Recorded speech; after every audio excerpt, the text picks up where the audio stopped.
Assalamualaikum warahmatullahi wabarakatuh.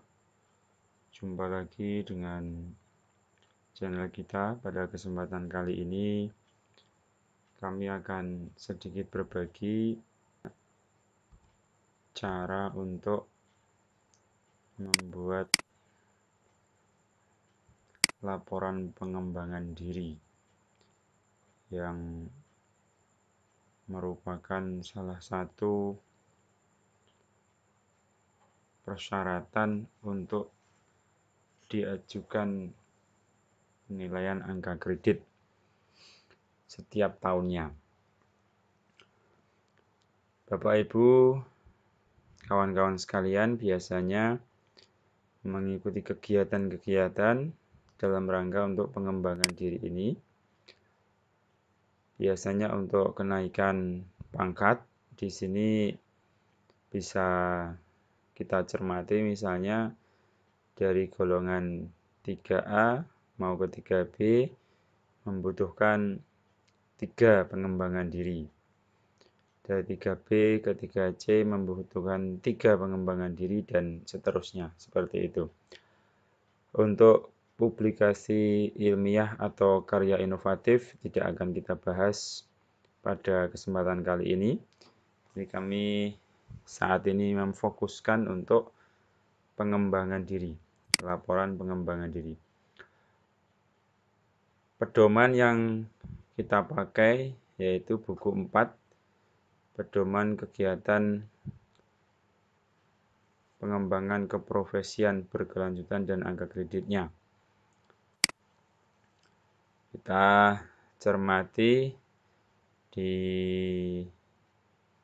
daftar pustaka di bagian ini pengembangan diri. Nah, bentuk pengembangan diri ini ada 2 menurut buku 4 tersebut. Mengikuti diklat fungsional yang pertama, yang kedua melaksanakan kegiatan kolektif, dan yang akan kita bahas pada kesempatan kali ini yaitu untuk mengikuti diklat fungsional saja. Nah, pengertian diklat fungsional itu apa? Bisa dicermati di sini bagaimana untuk meningkatkan kompetensi guru ya, masing-masing pada kompetensinya masing-masing. Nah, ini merupakan jumlah angka kredit ya, Bapak Ibu sekalian, teman-teman sekalian. Jadi kalau diklatnya antara 30 sampai 80 jam, ini angka kreditnya dapat 1. Kalau diklatnya 81 sampai 180 jam, mendapatkan angka kredit 2 dan seterusnya ya. Seperti itu. Langsung saja dari buku 4 itu kita bisa mencermati yang paling penting Bapak Ibu harus mendokumentasikan ya, segala yang diperlukan untuk persyaratan laporannya. Memerlukan bukti fisik yang pertama yaitu surat tugas ya, dari kepala sekolah atau atasan langsung. Ini seperti ini kita contohkan ini ketika kami diperintahkan dari atasan untuk mengikuti diklat daring guru kejuruan ya, pada tanggal 6 sampai 30 Juli 2020. Ini surat tugasnya ya, dengan nomor 800-683 seperti itu. Ini perlu kita simpan dengan rapi sehingga nanti pada laporannya akan memudahkan kita. Ini bukti fisik yang pertama. Kemudian untuk bukti fisik yang kedua tentunya yaitu sertifikat diklat. Nah, sertifikat diklat. Alhamdulillah ini waktu kami melaksanakan diklat tersebut ya, pada pekerjaan instalasi air bersih dan air kotor di P4TKB Malang. Ini kita sudah menyelesaikan dan mendapatkan surat keterangan diklat ataupun STT ya, surat keterangan tamat diklat seperti itu. Ada nomornya ya, lengkap kemudian ada keterangannya. Dan ini bagian pertama. Ada bagian kedua, yaitu yang menunjukkan ini Bapak Ibu sekalian, jumlah jam. Nah, ini yang akan kita hitung. Tadi antara 30 sampai berapa jam tadi mendapatkan nilai 1 angka kreditnya. Seperti itu. Ya. Ini bukti fisik yang kedua. Kemudian yang ketiga yaitu laporan hasil diklat. Jadi apa yang sudah kita laksanakan itu perlu kita buat dalam bentuk laporan, ya, laporan diklat. Menurut buku 4 tersebut, laporan diklat itu ada 3 bagian. Yang pertama bagian awal, ada menunjukkan covernya, judulnya, kapan dilaksanakan, dan seterusnya. Ya. Kemudian bagian yang kedua, yaitu bagian isi. Di sana menyebutkan tujuan, deskripsi, tindak lanjut, dampak, dan penutup. Ya. Ini dibuat singkat saja, nanti akan kita berikan contoh Bapak Ibu sekalian.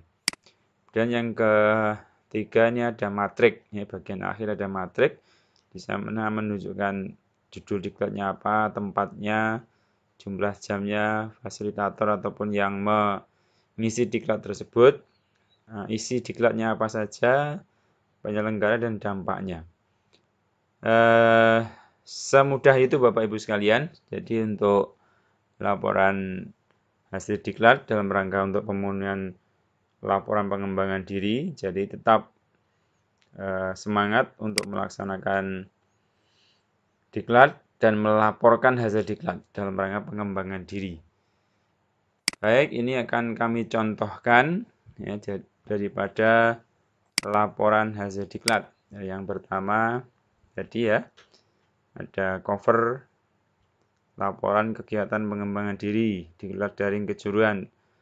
Dan seterusnya tanggal 6 sampai 30 Juli disusun oleh ya, Bapak Ibu, nama Bapak Ibu sekalian.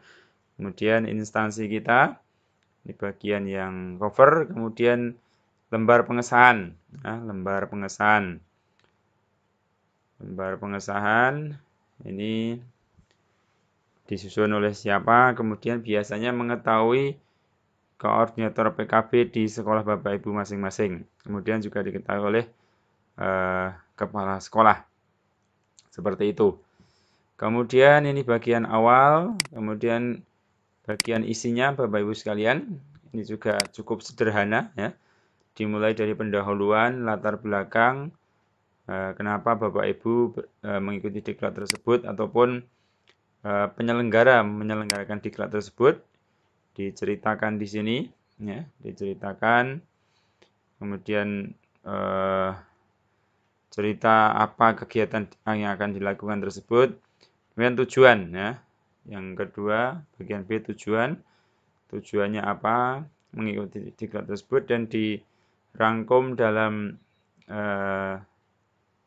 tabel seperti ini, judulnya, waktunya, tempat pelaksanaannya, tujuan diklatnya, jumlah jamnya, surat tugasnya tadi, nomor surat tugasnya, kemudian penyelenggara, dan nomor sertifikat ini, ya, nomor sertifikat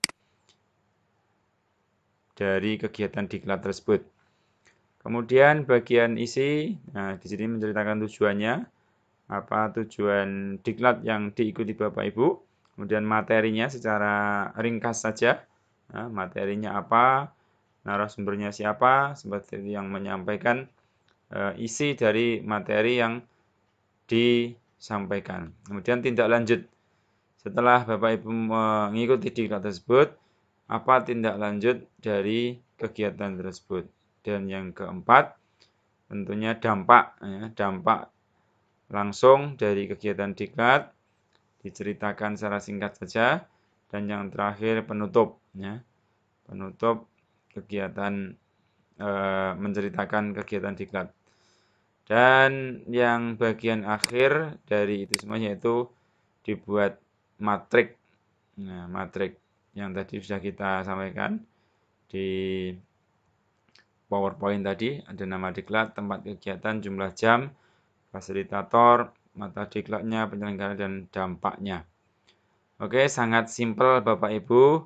Jadi Bapak Ibu tetap semangat ya untuk membuat laporan pengembangan diri. Semoga sukses selalu, dan bagi yang ingin kami share contoh laporan, kemudian buku 4 ini bisa menuliskan di kolom komentar. Terima kasih, semoga bermanfaat. Assalamualaikum warahmatullahi wabarakatuh.